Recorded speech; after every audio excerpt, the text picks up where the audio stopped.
Hey, this is Phillips here again to do yet another video review, this time of Dead Rising, developed and published by Capcom on the Xbox 360. In Dead Rising, you play Frank West, a photojournalist on his way to Willoughby, Colorado, in search of a big story. Once he gets to Willoughby, Colorado, he finds things are a little bit off. What was that? The army? Yeah. Looks like taking a helicopter was the way to go. I bet they got all the roads blocked off by now. Now after the opening sequence, which is brought to you by the creators of Pokemon Snap, you're forced to land on top of a mall. Once you land on the mall, things don't get any less weird. There's, something else I can't put my finger on. Doesn't sound like civil disobedience. It's too quiet.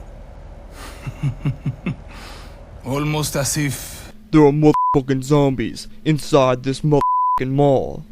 You come to realize there actually are motherfucking zombies inside the motherfucking mall, and you spend most of the game trying to figure out exactly how all of this happened.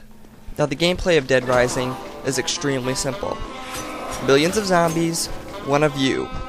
Big mall, use anything that isn't nailed down to kill them. I've just summed it up for you. Yet, when I came into this game, I thought, this is going to get extremely repetitive. How many times can I kill a zombie with a trash can? Turns out, I can kill a zombie with a trash can a lot of times and still find it pretty entertaining. I don't know what the deal is, but there are certain weapons in the game that are just fun to kill zombies with. And I'm not going to give away a lot of the weapons you can use in the game. In fact, a lot of the gameplay you're seeing is from early on in the game because I didn't want to spoil the storyline or the weapons you could use. But I just want to say there are thousands of weapons and some vehicles in the games you can use to kill zombies, but they're probably going to end up being about 5 or 6 weapons that you're going to focus in on, and you're going to keep going back to those when you need to kill a psychopath or fight through an overwhelming amount of zombies.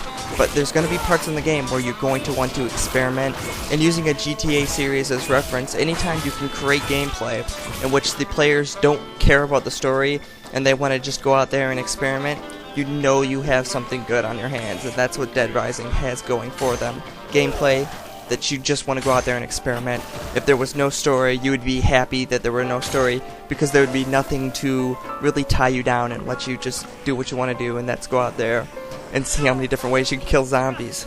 However, with that being said, I actually enjoyed the story very, very much, and I found it to be one of the strong points of the game. So not only does the game have great gameplay, it has a fantastic story. And these stories evolve through case files. And every now and then you'll be given a case file. And these case files could have you doing one of two things. A, rescuing someone, or B, defeating a psychopath. There are also side missions that you'll get on a little hand radio, and those also involve rescue people or killing psychopaths. But those are kind of like, do them if you have time to do them, and they will give you PP, which you can use to level up your character. And if you level up your character, you usually get more speed, higher attack power, more inventory, which is huge, or more life. Now the psychopaths in this game, which are basically the boss battles, aren't as difficult as you'd believe them to be. Once you figure out that all you have to do is trick the AI into crashing into a corner, then hack them up a little bit, you'll be fine. There are some bosses that you should save before you go fight them, and if you don't save, if you have to fight one after you haven't saved for a couple hours in the game, you're going to have to go back to your last save point, and that could really screw you up and really want to make you stop playing the game. Only thing I gotta say to that is, save frequently in this game.